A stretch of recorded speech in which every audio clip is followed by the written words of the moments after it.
there, welcome to the Christian Media Marketing podcast and show. My name is John.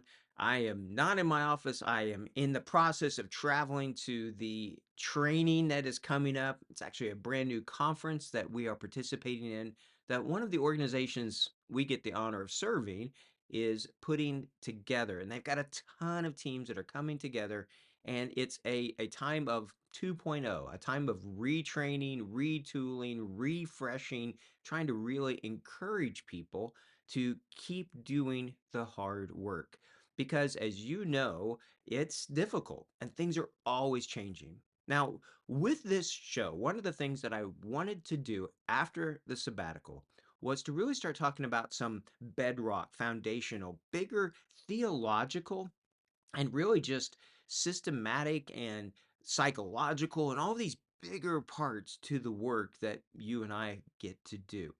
Things like pixels and changes and stuff, we're talking about them. We're giving out that information every week. We have a newsletter, a email that goes out, or you can go to our website and read it right there on our Kavanaugh Media website each week. Sean, Joel, and others are really curating what we think is the most important information about what's changing and happening in the world of social media marketing.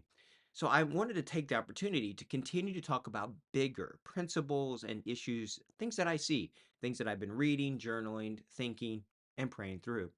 And when it comes to the future, specifically God's future, with us, we cannot always explain or capture it or put it into some sort of system.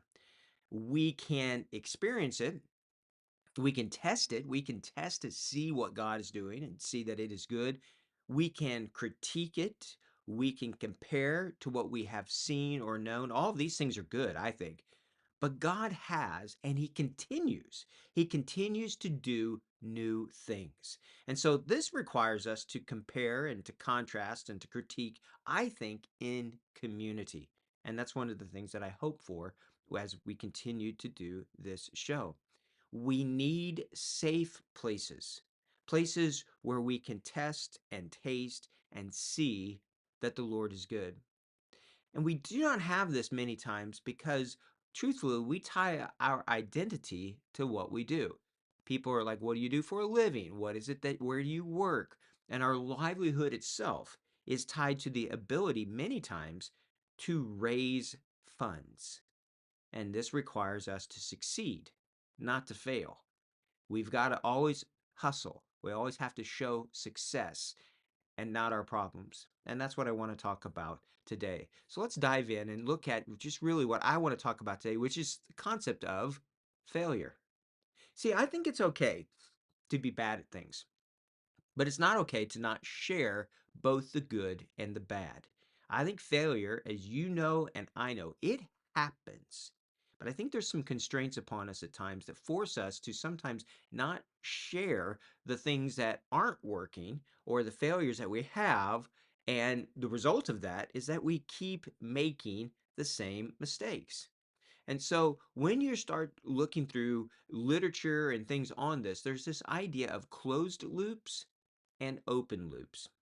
So, with a closed loop, this is where failure doesn't lead to progress because any errors, any mistakes, any just trials, things that you've tried and didn't work, whatever, is misinterpreted or ignored at worst. You see this in aviation, you see this in medicine.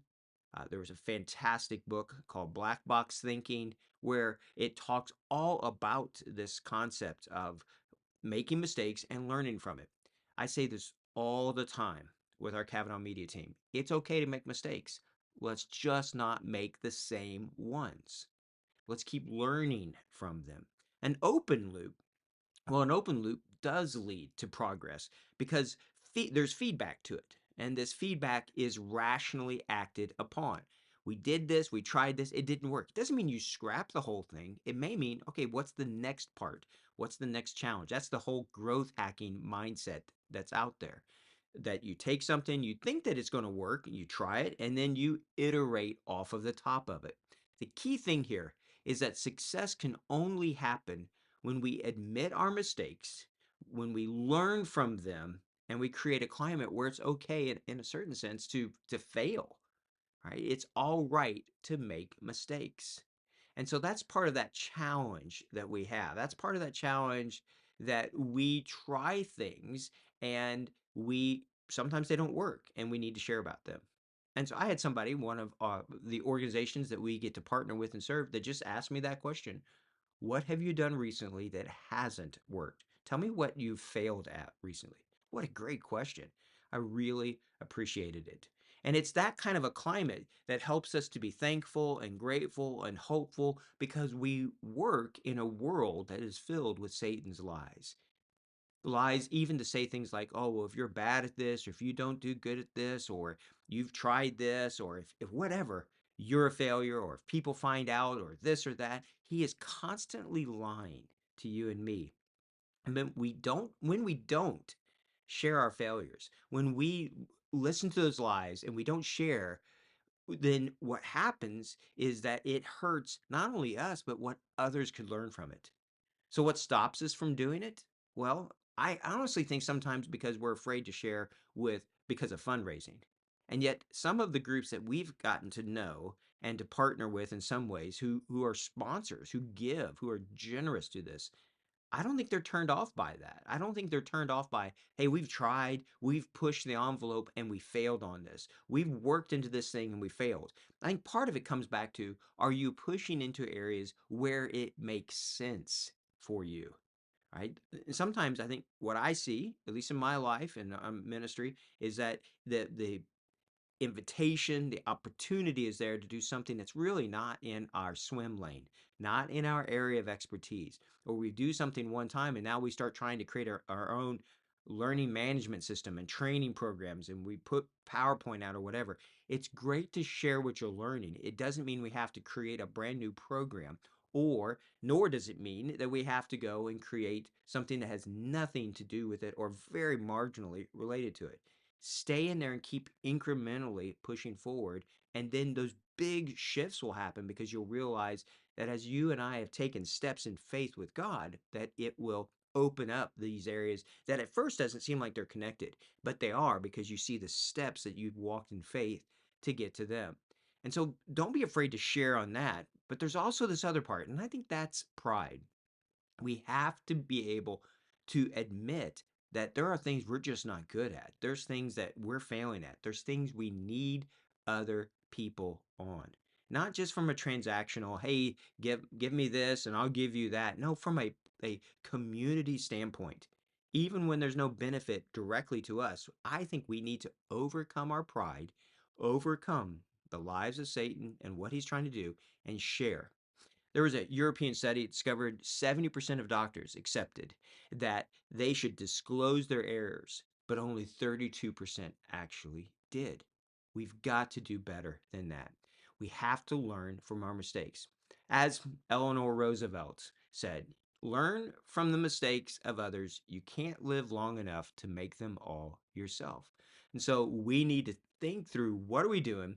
Talk and share and learn and push, and together, through failure, we can see success. Through things that we try that don't work doesn't mean we scrap it forever. Maybe you come back to it, or maybe it kind of works. Then you keep iterating, you keep trying, you keep moving forward. One of the things that as I was reading this summer and really kind of leaning into this idea of failure, was this language of mitigated language. And so there's this idea that sometimes we think, hey, oh, we have to hustle, we have to share the positives, we always have to be saying why we're number one, we need whatever. And part of that comes back to the fundraising and the pride and all of that, but there's just these hierarchies that inhibit assertiveness. And so when we're talking to those who we think are in authority over us or have a position of power or influence over us, we use this mitigated language. We kind of change the way we share. And so let me encourage you on this. Just share. Just within your own team and with those who are a part of your community, share the good and the bad, share the realities that are happening, share those things that really are going on in your ministry and life, and things that you're trying that aren't working, share with others. the successes, and the failures. When it comes down to all of the things that we're doing and all of the stuff that's out there, all of these things of ministry that we try, all of the things just that we do with teams as we work together, I really want to encourage you to not try to feel like you have to get it all right and that you have to do it alone. And that's one of my hopes for this show and this podcast is to continue to learn from you all because there's those of you who listen to this or watch this who send me ideas, who share things that you've done, who are sharing successes, but are also sharing, hey, we tried this and it didn't work. And I so appreciate that. And that sense of community and of humility, that's what I hope to be a part of as well. And so on this show, we will continue to try to push forward to innovate with you, to learn, to try, to fail, to get back up again, and to always try to bring glory to God. So, in all that we do and all of those things together, my prayer for you and for all of us is that we will always try to push forward because Jesus is worthy and he is worth everything that we might possibly do for him. So, until next time, take care. God bless, and all you do, keep pushing forward and making Jesus famous. Bye for now.